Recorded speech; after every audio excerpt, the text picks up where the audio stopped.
گھر سے باہر نکلنے پہ مجبور کر دیا۔ جناب مسلم اور ابن زیاد کے سپاہیوں میں گھمسان کا رن پڑا۔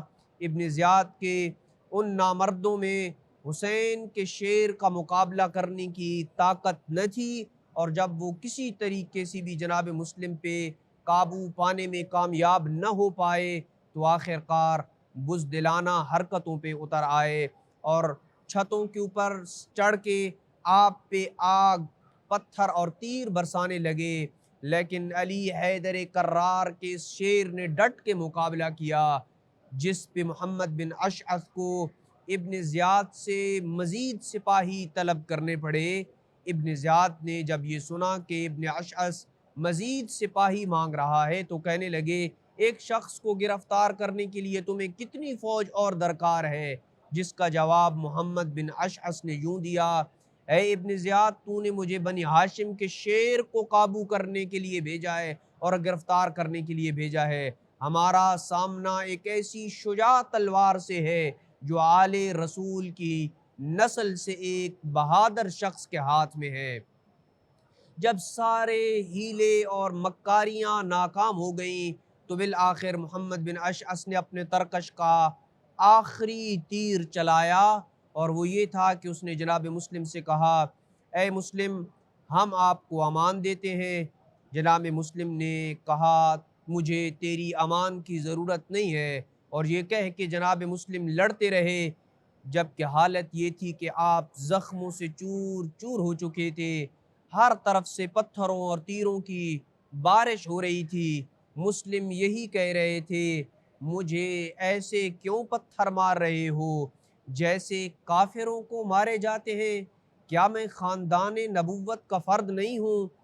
تم برباد ہو جاؤ، رسول کی ذریت کا کیا یہی حق تم ادا کر رہے ہو؟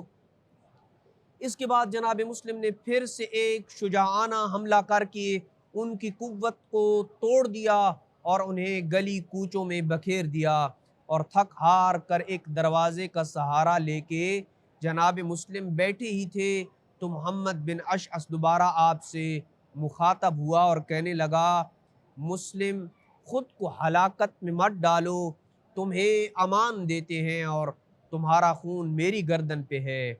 جناب مسلم نے کہا، جب تک میری جان میں جان ہے، خدا کی قسم میں اپنا ہاتھ تیرے ہاتھ میں ہرگز نہیں دوں گا۔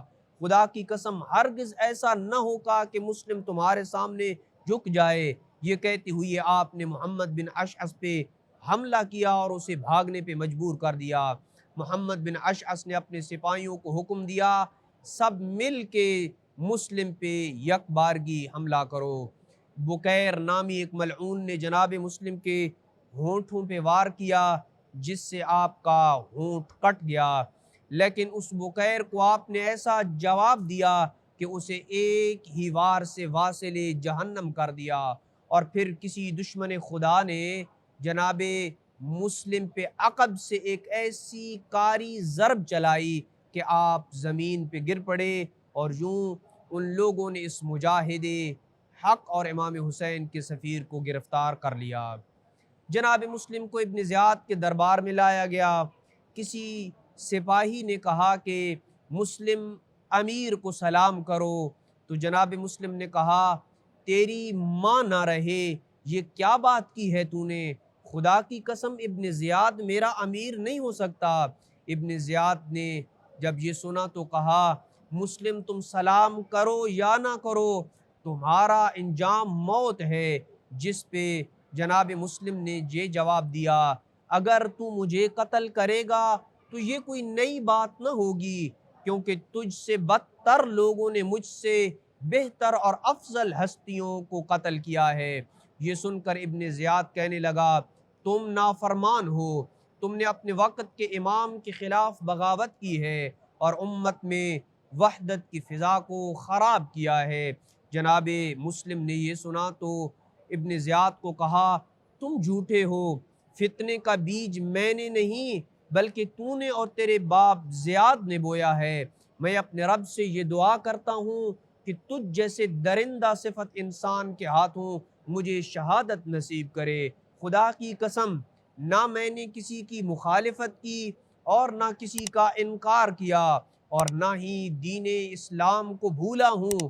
میں اب بھی اپنے امیر المومنین حسین ابن علی کی اطاعت میں ہوں۔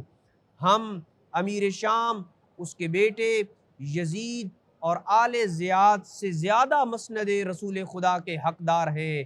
اس کے علاوہ بھی جناب مسلم اور ابن زیاد کے درمیان کافی باتیں ہوئیں جو مفصل کتابوں میں درج ہے۔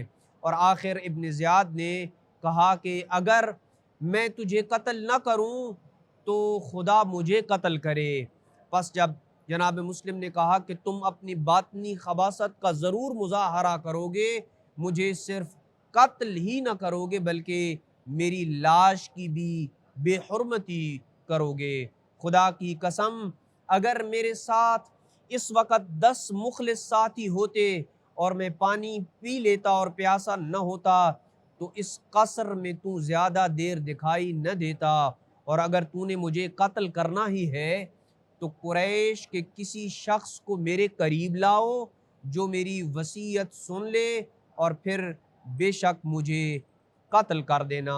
جناب مسلم نے ابن زیاد کے دربار میں کس شخص کو کون سی وصیتیں کی، اس سلسلے کی گفتگو اگلی قسط میں بیان کی جائے گی۔ وصلی اللہ علی محمد وآل بیتہ الطیبین الطاہرین المعصومین۔